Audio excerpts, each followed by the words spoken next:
Long before anyone had heard the names Caesar or Alexander, a massive civilization was rising quietly in the African desert. They built towering pyramids and trained elite armies, only to be entirely forgotten by the world for 1,500 years. The scale of their achievements is staggering. They constructed more pyramids than Egypt.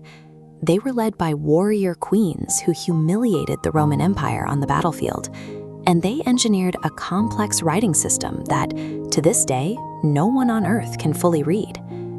This civilization took root along the Nubian Nile in what is now modern-day Sudan.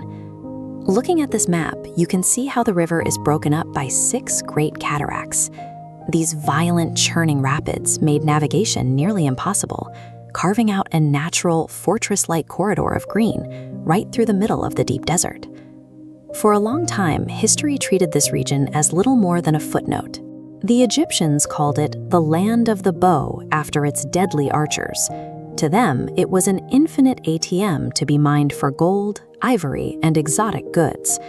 Viewing this region exclusively through the lens of Egyptian exploitation created a massive blind spot for historians.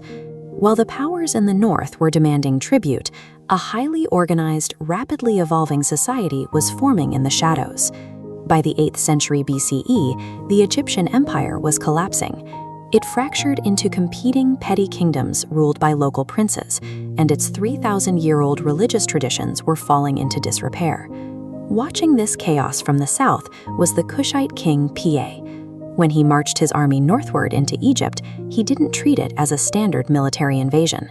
He framed his campaign as a righteous religious crusade. To Meroë, Egypt had become spiritually corrupt, and he was there to rescue their shared gods from decay. Meroë's victory established the 25th dynasty. For the next century, Kushite Black Pharaohs like Taharqa ruled a united, massive Nile Valley stretching from Sudan all the way to the Mediterranean.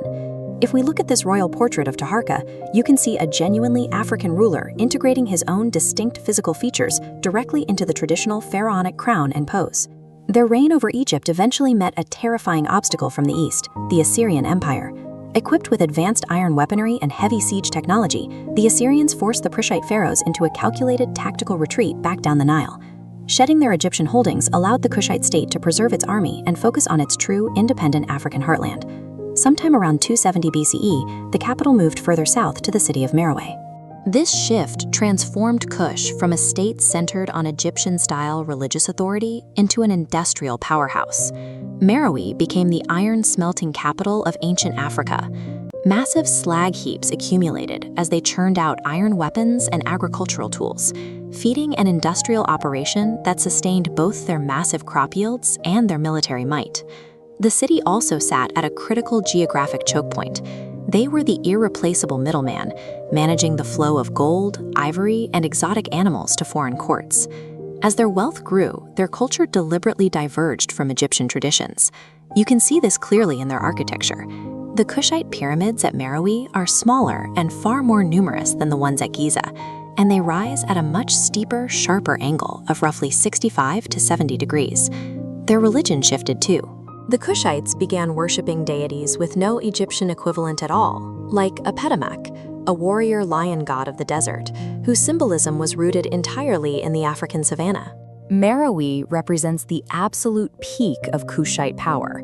They had built a highly organized commercial empire that completely sustained itself, no longer needing to borrow its visual or spiritual identity from the north. This independent streak extended to their politics, particularly in the role of women. The institution of the Kandake established an ongoing, structural role for female authority that foreign powers were forced to recognize. One of these Kandakes was Amani Renathus, a one-eyed warrior queen who saw the newly formed Roman province of Egypt as a threat.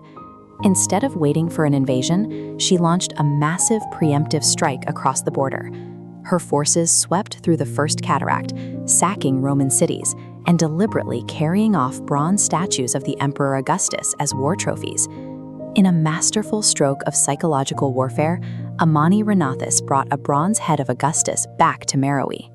She ordered it buried beneath the threshold of a temple, ensuring that every person who walked through the doors would literally step on the Roman emperor's face.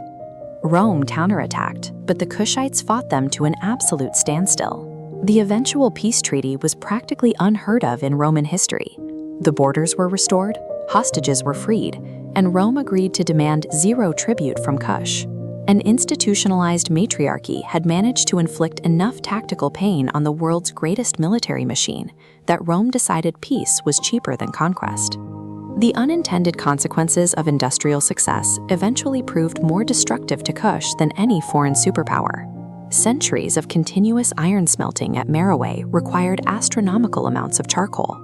To feed the furnaces, they cut down the surrounding forests on a massive scale. This relentless deforestation triggered severe soil erosion and a devastating shift in the local climate, slowly turning their fertile lands into arid desert. As agricultural revenues shrank, a new competitor emerged. The neighboring kingdom of Axum in the Ethiopian highlands began pulling Red Sea trade networks away from the Nile corridor. This map shows how global commerce simply bypassed Kush, diverting the empire's economic lifeblood entirely around them. By the early 4th century CE, the Kushite state was heavily weakened. Axumite forces marched into the Nile Valley, burning the administrative buildings of Meroë and bringing the central government to a violent end. The immense iron industry that had armed the Kushites and fueled their expansion ultimately consumed the very landscape required to keep them alive. The physical and cultural erasure of Kush happened quickly. The royal pyramids were abandoned to the encroaching desert sand. Without the institutions to train scribes, the ability to read and write their language vanished within just 2 generations. Modern history only worsened this erasure. In the 19th century, European treasure hunters literally dynamited the tops off Meroitic pyramids. Later, global academia focused obsessively on Egyptian and Mediterranean antiquities, consistently ignoring the achievements of sub-Saharan Africa. We can read their inscriptions aloud today, yet their actual meaning remains a mystery. The script is recognizable, but the language itself has taken its secrets into silence. While the empire fell, its people survived. The genetic and cultural continuity of Kush lives on in the modern communities of Sudan and the Horn of Africa, carrying traces of the society that once ruled the Nile. Human history remains incomplete as long as the records of this African superpower are only readable as sounds, not as ideas. The true story of Kush is still waiting in the sand, waiting to be heard.